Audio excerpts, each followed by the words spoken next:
Today's show is about the effect the climate crisis is having on Africa's people and its wildlife.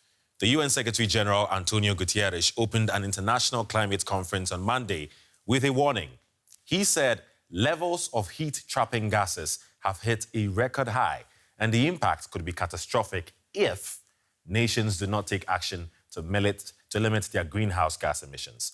Africa is already struggling with the effects of a more volatile climate. Drought, unusually severe rainfall, cyclones.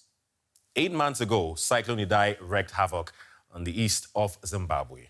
Our reporter Privilege Mushaniri visited Chimanimani and found many survivors still living in tents.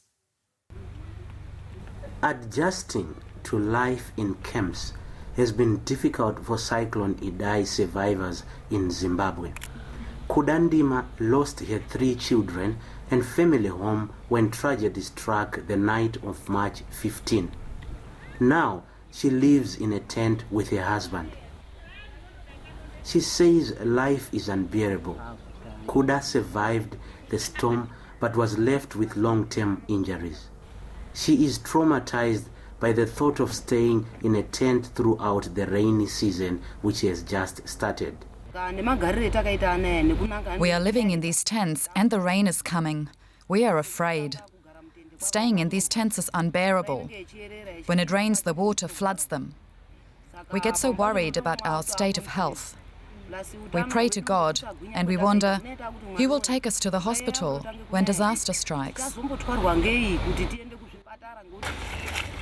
People living in temporary shelter were hoping to have moved to permanent homes before the onset of the rains. Moving is no longer possible, and they will have to wait till the end of the rainy season in 7 months. These rock boulders are a constant reminder of what happened on the fateful night. Now, with climate being more and more unpredictable, these people and many others may not be out of the shadow of danger. Repair work on damaged roads and bridges is ongoing, but it is a race against time with the onset of the rains. Government officials say they have completed geophysical studies and identified land that is suitable for resettlement. This is an area which has a lot of volatility caused by climate change. But that climate change can be exacerbated by settlement patterns. So we have taken a long time to look for suitable areas where we could relocate those people. More than 300 people died in March and many more are still missing in what was one of Zimbabwe's worst storms in memory.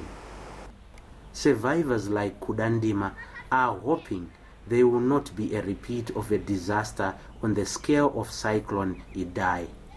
Joining me now is Nafkote Dabi, Oxfam's Global Climate Policy Lead, who is in Madrid for the conference. Hello, Nafkote. It's nice to see you, and thanks for your time. Now, we've just seen how people in Zimbabwe are still struggling months after Cyclone Idai. Now, Oxfam published a report today saying climate-related catastrophes have forced 20 million people to flee every year in the past decade. So the question is, how badly is Africa affected? In general, climate change, the climate-related disaster is affecting Africa majorly. Africa is one of the hardest hits. When it comes to, global emission, Africa is just contributing to 5% of the global emission. When it comes to displacement, Somalia is one of the countries hardest hit. There's Somalia, there's Namibia, there's also South Sudan. But for Somalia, just in 2018, there were, 7.5% of the population displaced because of climate-fueled disasters, because of flooding. This is in addition to conflict. This means actually, the entire population of Munich, Hamburg, and Berlin being displaced in a single year. Like you rightly said, we are contributing the least to climate change, but we are going to feel the effects even more than the major polluters. So we want to find out, what can African leaders do to push the world's biggest polluters to actually do more to help prevent climate change? Adi, already actually Africa is suffering the consequences. 52 million people, because of a drought, repeated droughts, they're starving, they're hungry across 18 countries in Africa. So African leaders have to come together. Actually, in Amsterdam in November, they have made a strong call, to the world leaders asking for funding so that communities can be supported in terms of rebuilding their homes and so on. They have to ask world leaders, especially rich countries, you're the one who contributed to the global emission, and you have to support us in terms of, finance for adaptation, finance for loss and damage, so that communities can be able to adapt. At the end of the day, though, we on the continent are going to face the serious effects, so we don't really have to wait for someone to do something, right? What can we do as a continent and as a people to tackle this? Already, we're seeing some good examples. For instance, Ethiopia is proposing, to invest in a major way in renewable energy production. That's a really good start. But still funding is needed, to support Africa in terms of reducing emission, deep cut emission. But as I said, we're actually contributing to 5%. So we need to be able to find creative ways to adapt. But again, at the end of the day, we need finance, we need funding. Very well so. Nafkote Dabi, Oxfam's Global Climate Policy Lead, thanks for your time. Thank you. Now, South Africa's Karoo region is suffering its worst drought in a century. The region's oldest town, Graaff-Reinet, has always been parched, but with taps running dry, farmers have to decide whether to keep their livestock alive or let them die. It's a bleak choice that other places with shrinking water supplies could soon be facing on our warming planet. Johannes van Rensburg drives past what used to be a field of agaves on his farm. Today, there is nothing left. That agave plants that are renowned for their hardiness in droughts, they all died in 17. Van Rensburg's farm is located in South Africa's Great Karoo. The region is naturally dry, but a severe drought is now taking its toll on humans and animals. This is the worst drought that I've been in. It's the fourth drought that I've gone through. This one, what's worse about it is obviously the length of this drought. It's now lasted 5 years here where we are. Another thing is we are not being assisted in any way by the government of the day. The dry land means there is no grazing. So to keep his 2,500 sheep and goats alive, Van Rensburg has to spend $9,000 a month. Many farmers have to slaughter their animals or file for bankruptcy. And with many dams now completely dried up, the provincial government recently declared the Eastern Cape province a disaster area. But farmers and residents are still waiting for support.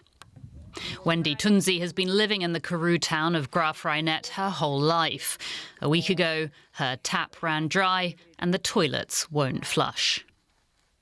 Yeah, the children are getting infections, other people are getting sick because of body needs water, and if we don't have, we're not going to drink it.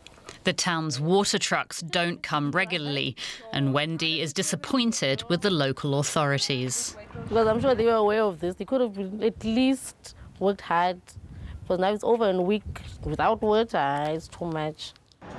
Graaff-Reinet is amongst the worst affected towns. Dams and rivers are bone dry.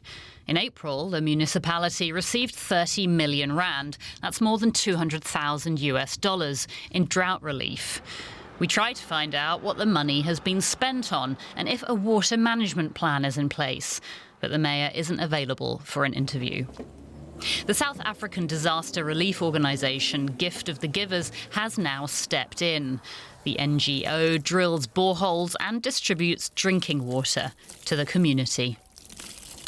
We struck enough water to supply at least 2,000 children with 10 litres of water every day from now on, until the municipality is back on track and they can take the patient back and they can run again.